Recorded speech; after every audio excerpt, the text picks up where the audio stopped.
বুঝলে বা হুদাগুড়া, সব থেকে লজ্জাজনক ব্যাপার কি জানো? যে আমরা পশ্চিমবঙ্গের বাসিন্দা, আমরা পশ্চিমবঙ্গে বাস করি।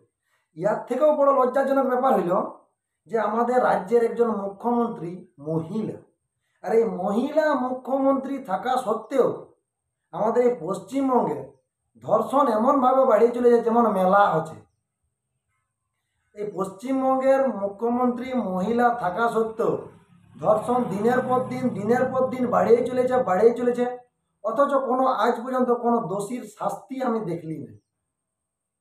এই আরজিকর ঘটনায় মৌমিতা দেবনাথের সাথে যে ঘটনাটা ঘটেছে, না করুক আর যেন আমার কোনো মা বহিনের সাথে এই ঘটনাটা ঘটে। এই থাকা সত্ত্বেও এই ঘটনায় যে প্রমাণ লোপাটের জন্য পুলিশ প্রশাসন যে উঠে পড়ে লাগেছিল কদিন ধরে, সেটা তো আর বলা বাহুল্য।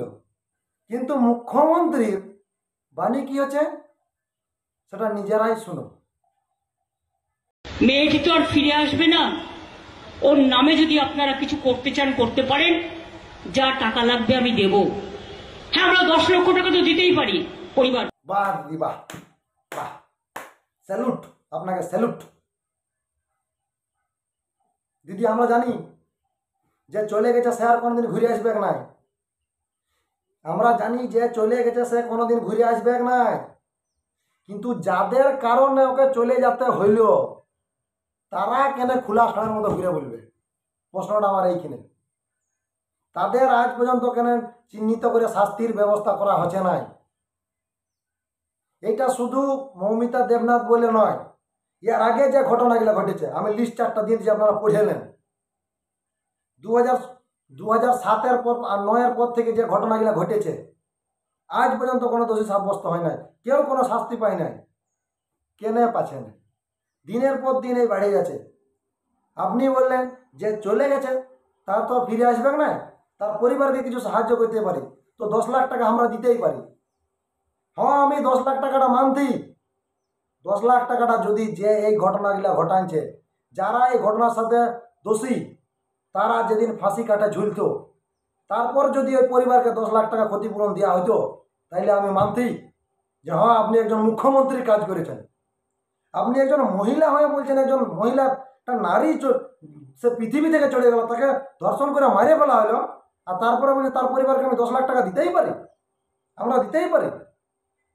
বাহ, এই আপনার নারী সুরক্ষা, এই আপনার নারী সচেতনতা। বাহ দিদি, বাহ, I am proud of you. একদম সত্যিই বলছি, গর্বিত আমি একজন পশ্চিমবঙ্গবাসী। বাহ, পারেন আপনি। রেড চার্টটা দিয়ে দিচ্ছি, এই লিস্ট চার্টটা একবার দেখে নাও আপনারা সবাই। তো দিদি, আপনাকে একটু স্মরণ করাই দিই আপনার সেই মূল্যবান বাণীগুলা। 2012 সাল পার্ক স্ট্রিটের ঘটনা, মেয়েটার চরিত্রের দোষ ছিল। দিদি, 2022 সালে হাঁসখালির ঘটনা, মেয়েটার লাভ অ্যাফেয়ার ছিল, মেয়েটা প্রেগনেন্ট ছিল। এই হচ্ছে আপনার মুখের বাণী। এই মৌমিতা দেবনাথ একজন ডাক্তার, যে হাজার হাজার মানুষের দিন রাত সেবা করে যেত, তাকে নির্মমভাবে অত্যাচারিত হয়ে আজ পৃথিবীর মায়া ছেড়ে চলে যেতে হইল। আর আপনি বলছেন তার পরিবারকে 10 লাখ টাকা দিতেই পারে।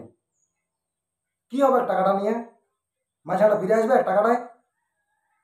আমি মানছি, যদি দোষীরা ফাঁসি কাটে ঝুলে কি ইনকাউন্টার হয়ে মরছ, তারপরে আপনি তার পরিবারকে সহানুভূতিশীল হয়ে 10,000 টাকা তার ক্ষতিপূরণ হিসাবে দিতেন, 10 লাখ টাকা দিতেন, আমাদের কোনো কথা ছিল না। কিন্তু তার দোষীরা এখনো ষাঁড়ের মতো ঘুরে বলছে, আর আপনারা বলছেন যে 10 লাখ টাকা দিতেই পারি। বাহ। এই ঘটনা নিয়ে আবার কিছু কিছু আবাল পাবলিক আছে যারা ফেসবুকে পোস্ট করে বলছে যে, কিছু কিছু আবাল পাবলিক আছে যারা ফেসবুকে প্রতিনিয়ত পোস্ট করে চলেছে যে দিদি যে টাকাটা দিচ্ছে সেটা কোনো অনুদান নয়, দান নয়, সেটা তার ন্যায্য অধিকার। কেসের 357 এ ধারা অনুযায়ী রেপ ভিকটিমকে সরকার থেকে সাহায্য করতে হবে, মানছি। কিন্তু কেসের কিছু তো ধারা আছে, ওই লোকেরা কিছু তো ধারা আছে, যে ধারাগুলি ধরে দোষীদেরকে ফাঁসি হোক, যাবজ্জীবন কারাদণ্ড হোক, কোনো হোক সাজা দেওয়া হয়। তাহলে সেই ধারাগুলার কথা তোরা কই উল্লেখ করছিস? যে আগে যারা এই ঘটনার সাথে জড়িত সম্পূর্ণ নিরপেক্ষ তদন্ত করে তাদেরকে ফাঁসি দেওয়া হোক। ওই কথাটা কেউ বলছে না। বলছে কি যে দিদির কোনো দান লয়, অনুদান লয়, এটা তার প্রাপ্য, অমানলি প্রাপ্য। একটা ঘটনা মনে করাই দিই আপনাদেরকে। 19 সালে তেলেঙ্গানার ঘটনা। 2019 সালে তেলেঙ্গানা যখন প্রিয়াঙ্কা রেড্ডির সাথে এই ঘটনাটা ঘটেছিল, তেলেঙ্গানা পুলিশ কিন্তু 4 জনকে এনকাউন্টার করেছিল। আর আমাদের পশ্চিমবঙ্গের পুলিশ কিসে ব্যস্ত? প্রমাণ লুপাট করা ধান্দা, প্রমাণ ধামাচাপা দাও, যাতে কেসটা ছোটোখাটো ঘটনা বলে চালান দেওয়া যায়। এই হচ্ছে আমাদের পশ্চিমবঙ্গের অবস্থা, সালা আলুর ভিজা অবস্থা। তো কি বলবো দিদি, আপনি 2007 সালে একটা কথা বলেছিলেন, মনে আছে না? আমি একবার মনে করাই দিই। একটা ছোট্ট খুনের দায়ে যখন আপনি বলেছিলেন না, একটা ছোট্ট খুনের দায়ে যখন আপনি বুদ্ধদেব বাবুকে বলেছিলেন যে সম্পূর্ণ দায় মুখ্যমন্ত্রী, একটা ছেলের খুনের দায়ে, তাহলে একটা মেয়ের খুনের দায়ে, ধর্ষণের খুনের দায়ে দায়টা কেন মুখ্যমন্ত্রী হতে পারে না? প্রশ্ন আমার এইখানে। দিদি আপনি বলছেন যে পরিবারকে 10 লক্ষ টাকা আর্থিক সাহায্য করা যায়।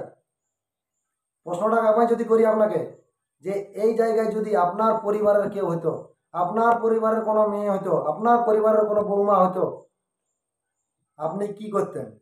10 লাখ টাকা দিতেন নাকি দোষীদেরকে ফাঁসি দিতেন? উত্তরটা আমার চাই।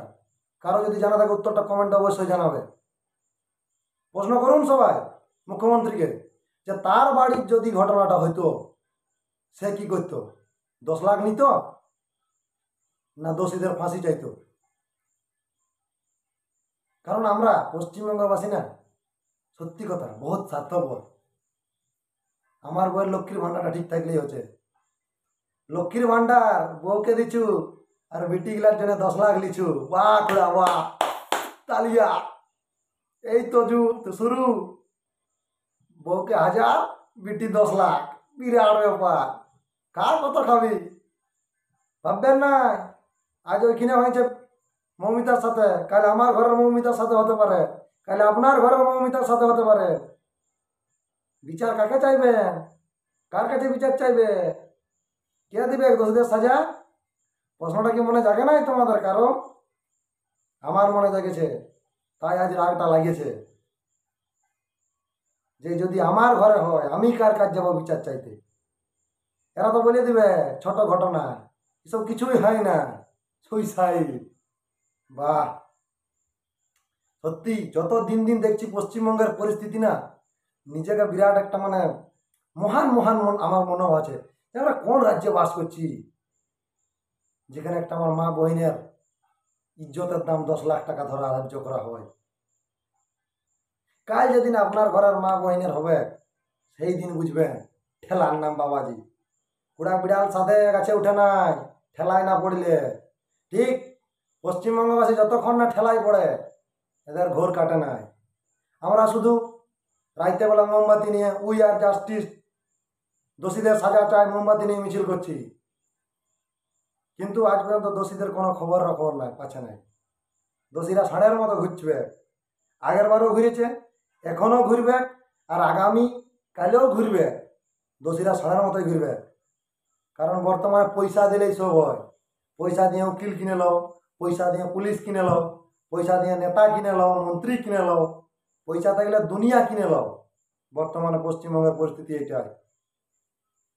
ঘরের মা বেটিদের ইজ্জত শেষ হবে, আর 10 লাখ টাকায় রফা দফা হবে। যখন গোটা পশ্চিমবঙ্গবাসী মৌমিতা দেবনাথের জন্যে রাত জাগারে মোমবাতি মিছিল করছিল, কিছুদিন আগের একটা ঘটনা ঘটেছিল আমাদের সমাজের এই ছোট বহিন মনিকা মাহাতোর সাথে। এই ঘটনাটাই ঘটেছিল, তখন কোনো সাড়া শব্দ পাওয়া যায় নাই। আজ পূর্ব বর্ধমানের একজন সাঁওতালি মেয়ে, যার গলা কাটে নৃশংসভাবে খুন করা হলো, কোনো মিডিয়া তার প্রচার করছে না। কেন?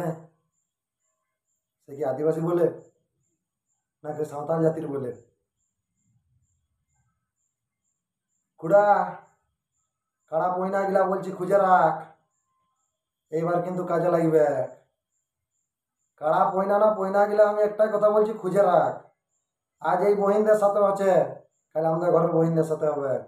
পয়নাগুলা কিন্তু রেডি রাখতে হবে আচ্ছা করে তেল দিয়ে। কারণ পশ্চিমবঙ্গে টাকা পাওয়া যায়, বিচার পাওয়া যায় না। নিজের হকের বিচার নিজেকে করে নিতে হবে, কথাটা শুধু একটুকু খেয়াল রাখবে।